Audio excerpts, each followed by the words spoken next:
கொஞ்ச நாள் எங்க அம்மா வீட்டுக்கு போயிட்டு வரலான்னு இருக்கேன். ஏன்பா எதுக்கு வீட்டுக்கு போற? நான் உன்னை நல்லா தானே பாத்துக்கிறேன். அப்படி இல்லப்பா, கொஞ்ச நாள் சும்மா போயிட்டு வரலான்னு இருக்கேன். 13th ரிட்டர்ன் வந்துருவேன். என்னப்பா நீ இல்லாம எப்படி இருப்பேன்? லாஸ்ட் டைமே எவ்வளவு போர் அடிச்சதுன்னு சொன்னேன்ல. இப்போ நான் என்ன பண்ணுவேன் சொல்லு? அப்படியா, சரி விடு, நான் போகல. ஓகே. நான் டிக்கெட் புக் பண்ணிட்டேன். எதுக்கு மாத்தி மாத்தி பேசுற? இப்ப பாரு, நான் புக் பண்ணிட்டேன். அதுக்குள்ள எப்படி டிக்கெட் புக் பண்ண? பாரு, இன்னைக்கு நைட் 9 o'clock புக் பண்ணிருக்கேன். எதுக்கு போற நீ? போ. என்ன 13th ரிட்டர்ன் போட்டுருக்க? 13th சொன்னேன். என்னப்பா நீ ஒழுங்கா சொல்ல மாட்டியா? இப்போ நான் 30th வரைக்கும் புக் பண்ணிட்டேன். அது வரைக்கும் நான் வெயிட் பண்ணணுமா? நான் போறேன், போ. உன்னோட லக்கேஜ் வேணா பேக் பண்ணணும். நாங்க இட்லி. என்ன குழம்பு? தேங்காய் பால் ரெடி பண்ணிருக்கேன். தேங்காய் பாலா? ஆமா. இட்லி பொடி அரைச்சு வைக்க சொன்னேன், என்னாச்சு? இட்லி இப்பதான் வெயில்ல காய வச்சிருக்கேன். அது கொஞ்ச நேரத்துல ரெடி ஆயிரும். உங்களுக்கு உடனே பொடியாக்கி தந்துடுறேன். இட்லி வெயில்ல காய வச்சிருக்கியா? ஆமா. Dad little princess. டேய், என்னடா எப்படி படிச்சுக்கிட்டு இருக்க? டேய், ஏன்டி அவளை போட்டு அடிச்சுக்கிட்டு இருக்க? என் பையனை இங்கிலீஷ் மீடியம் சேர்த்து விட்டுருக்கிறேன். இனிமே வெள்ளக்கார மாதிரி இங்கிலீஷ் பேசுவான்னு பெருமை பேத்திட்டு தெரிஞ்சியே. இப்போ மையன் என்ன காரியம் பண்ணிட்டு இருக்கேன் பாத்தியா? என்னடா பண்ண? தமிழ்ல படிச்சுக்கிட்டு இருக்கான்டா. தமிழ்ல படிச்சியா? இன்னைக்கு டேடா டேடா தமிழ்ல. தமிழ் புக்க தமிழ்ல தானங்க படிப்பாங்க. ஆமாடி, தமிழ் புக்கு தமிழ்ல தானடி படிப்பாங்க. அப்புறம் என்ன பெரிய இங்கிலீஷ் மீடியத்துல சேர்த்து விட்டுருக்கேன் பீத்திக்கிற? அதுக்கு என் பெரிய பையனை மாதிரி தமிழ் மீடியத்துல சேர்த்து விட்டுருக்க வேண்டியதானே? முன்னாடி இது சரியான பைத்தியம் இல்ல, சரியாகாத பைத்தியம்டா. தாய்க்கிழவே, நீ மோல ஸ்கூலுக்கு போயிருக்கியா? போனேன்டா.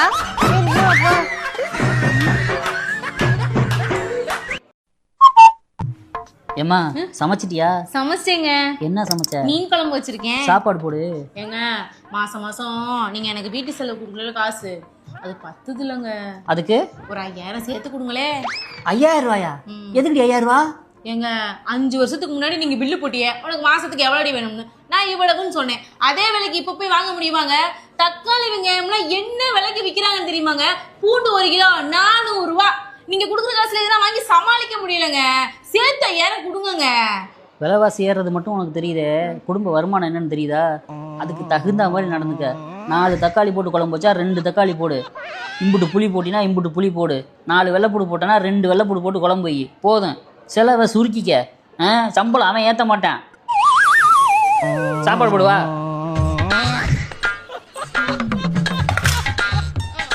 என்னடி தயிரையும் பாக்காயும் கொண்டாந்து வைக்கிற? செலவை சுருக்கிட்டேன். என்ன பெத்த தாயே, மீன் குழம்பு வச்சிருக்கேன். இந்த உலகில் என்ன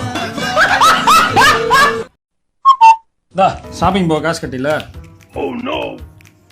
என்ன நீ தானே கேட்ட? ஆமா. காசு வேணாமா? வேணும். அப்புறம் என்ன வாங்கிக்க? இப்போ லஞ்ச் டைம், ஒரு 1 மணி நேரம் கழிச்சு வந்து கொடுங்க, நான் வாங்கிக்கிறேன். எனக்குன்னே வருவீங்களாடா? ஏன்ட்ட சரசம் பண்றக்கே வாட்டாப்பே உங்களை பத்தி. மாமா, எனக்கு ரொம்ப தலைவலிக்குது, ஒரு டீ ஒன்று போட்டு எடுத்துட்டு வா. டீ குடிச்சிட்டு எங்கள் அம்மா வீட்டுக்கு போய் ஒரு 10 நாள் இருந்துட்டு வரலான்னு பார்க்குறேன்.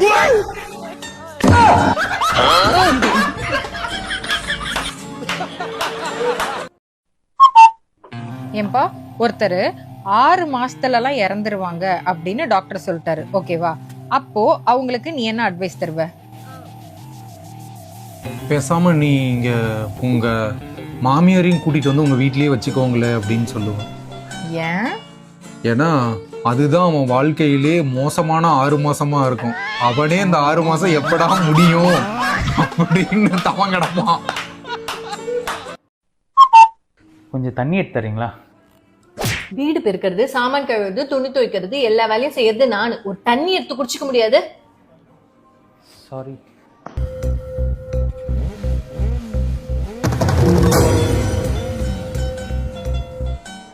ஆமா, நீங்க வேலை செய்ய தானே வந்திருக்கீங்க? சாரி சார், எங்க வீட்டுல இருக்க ஞாபகத்துல பேசி.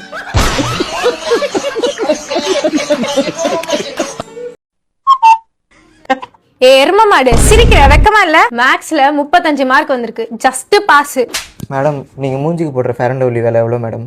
சம்பந்தமே இல்லாம பேசாதடா. சொல்லுங்க மேம், பரவாயில்ல. 25 ரூபாய். நீங்க கடைக்கு போயிட்டு 25 ரூபா தராம 100 ரூபாய் தருவீங்களா? 25 ரூபாய்க்கே ஃபேர் அண்ட் லவ்லி வரும்போது நான் அதுக்கு 100 ரூபாய் தரணும்? நான் என்ன பைத்தியமா? இன்னும் 35 மார்க்கே நான் பாஸ் ஆகும்போது நான் ஏன் மேம் 100 மார்க் எடுக்கணும்? நான் என்ன பைத்தியமா?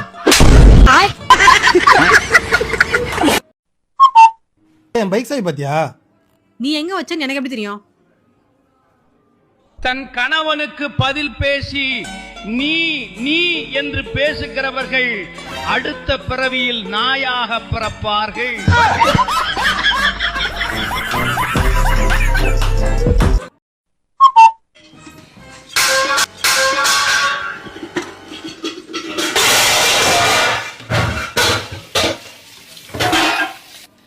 காயத்ரி,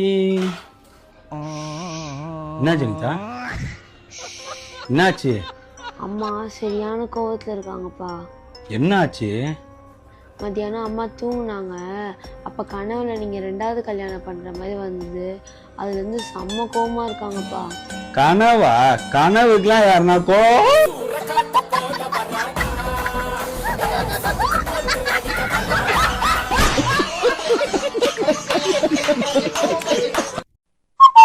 தியா, இந்த உலகத்துல எந்த அனிமலுக்கு வாய் ரொம்ப பெருசா இருக்கும்? அம்மா, அதுக்கு ஆன்சர் என்னம்மா?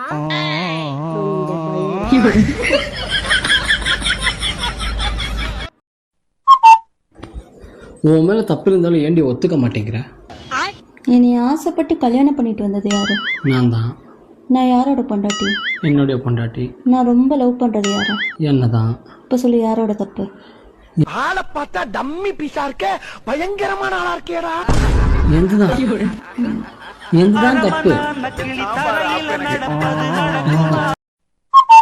இங்க பாரு, என் மேல கை வைக்கிற அளவு வச்சுன்னா ஜெயில பிடிச்சி போட்டுருவேன். போடு, எனக்கு அதான் வேணும். 3 வேளையும் சாப்பிட்டு நிம்மதியா ஜாலியா தூங்குவேன்.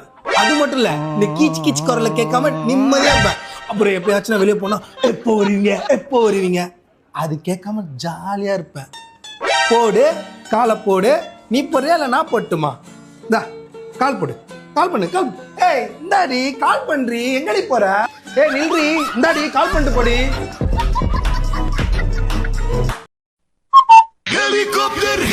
என்னங்க என்னங்க, இதுல ஒரே ஒரு சைன் மட்டும் போடுங்க. ஏய் ஏயா, என்ன ஏய், இது என்ன தெரியுமா? இந்த வீட்டோட சொத்து பத்திரம். இந்த வீடு இதுக்கப்புறம் என்னது. வீட்டை விட்டு வெளியே போ. பெண்ணு எழுதலன்னு சொன்னேன்டி. நீ என்னடி என்ன வீட்டை விட்டு வெளியே போக சொல்ற?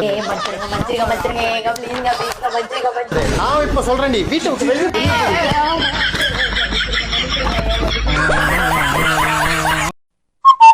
எங்க போனானே தெரியல. போனோட லிஃப்ட் செய்யல. ஹலோ, நீ கௌதம், நான் ஹரிதா. ஹரி உன் கூடவா இருக்கா? நீ இல்லடா, எதிர் வீட்டு அங்களோட பொண்டாட்டி காணுமாண்டா. எனக்கு புரியல.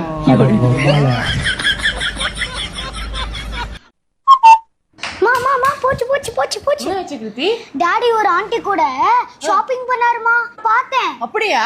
இன்னைக்கு வீட்டுக்கு வரட்டும், இருக்கு பாரு டாடிக்கு. ஏய் நில்லுங்க, எங்க போயிட்டு வரீங்க? இல்லம்மா, உன் பர்த்டே வருது, நல்ல காரியம் ஏதாவது பண்ணணும்னு சொன்னல.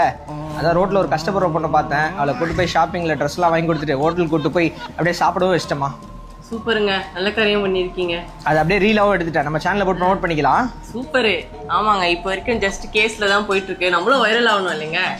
உனக்கு அப்படியே கோயிலுக்கு போய் விபூதி வாங்கிட்டு வந்தம்மா. இல்லைங்க, நான் குளிக்கல. நான் அப்புறமா வந்துட்டு நான் பிரசாதம் எடுத்துக்கிறேன். இல்ல நான் பரவாயில்ல, நானே வச்சு விட்டுறேம்மா.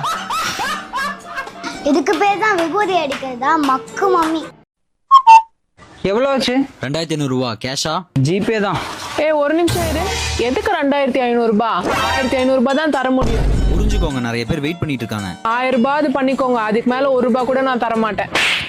ஏ லூசு, இது பெட்ரோல் பங்க். சாரி, நான் கொஞ்சம் எமோஷனல் ஆயிட்டேன். என் ஒய்ஃபோட சொந்தக்காரங்க வீட்டில் ஃபங்க்ஷன். என்னைய கூப்பிட்டா, எங்க வாங்க போயிட்டு வரோம். ஐயே நான் வரல, நீ ஒரு ஆளும் போயிட்டு வா, செலவு மிச்சம் அப்படின்னு சொன்னேன். அதெல்லாம் முடியாது, புருஷனும் பொண்டாட்டியும் சேர்ந்து போனாதான் பார்க்குறவங்க கண்ணுக்கு அழகா இருக்கும். நீங்க வாங்க, நம்ம கண்டிப்பா போகணும், 2 பேரும் சேர்ந்து தான் போகணும். அதுவும் எங்க வீட்டு ஃபங்க்ஷன்னா 2 பேரும் கண்டிப்பா சேர்ந்து போகணும், அப்பதான் வந்து எனக்கு பெருமைன்னு சொன்னேன். அடியே நான் வந்தா செலவு அதிகமாக, இன்னைக்கு பொழப்பும் கெட்டு போக, நீ மட்டும் போயிட்டு வாடின்னு சொன்னேன். கேட்கல, வந்தாலே வரணும்னு சொன்னான். நான் வந்தா வண்டிக்கு பெட்ரோல் போடணும், எனக்கு சம்பளம் தரணும், தருவியாகிட்டேன். பரவாயில்ல தாரேன்னு சொன்னான். சரி வாடின்னு கூட்டி போனேன். பெட்ரோலும் போட்டா 500 ரூபா சம்பளம் கொடுத்தா. சரி பொண்டாட்டிட்டு என்னத்த பேரம் பேசணும், 500 ரூபா தானே வாங்கிக்கிறோன்னு வாங்கிட்டப்பா. வாங்கிட்டு ஃபங்க்ஷனை முடிச்சுட்டு வீட்டில் வந்து இறங்குறேன், பைக்கை விட்டு இறங்குறேன். சம்பளம் எங்க நீ சம்பளத்தை கொடுங்கன்னு கேட்குறா. கொடுத்த 500 ரூபா சம்பளத்தையும் திருப்பி வீட்டுக்கு வந்தவொடனே சம்பளத்தை கொடுங்கன்னு கேட்கறாத, எந்த விதத்துல நியாயம்? இதுக்கு பேரு தான் மக்கள் வரி பணத்தை வாங்கி மக்கள்கிட்டயே கொடுக்குறது. வாங்கினல கொடுத்த காசை எப்பவும் நம்ம தான் எல்லாம் மனுஷ ஜென்மம் தானா?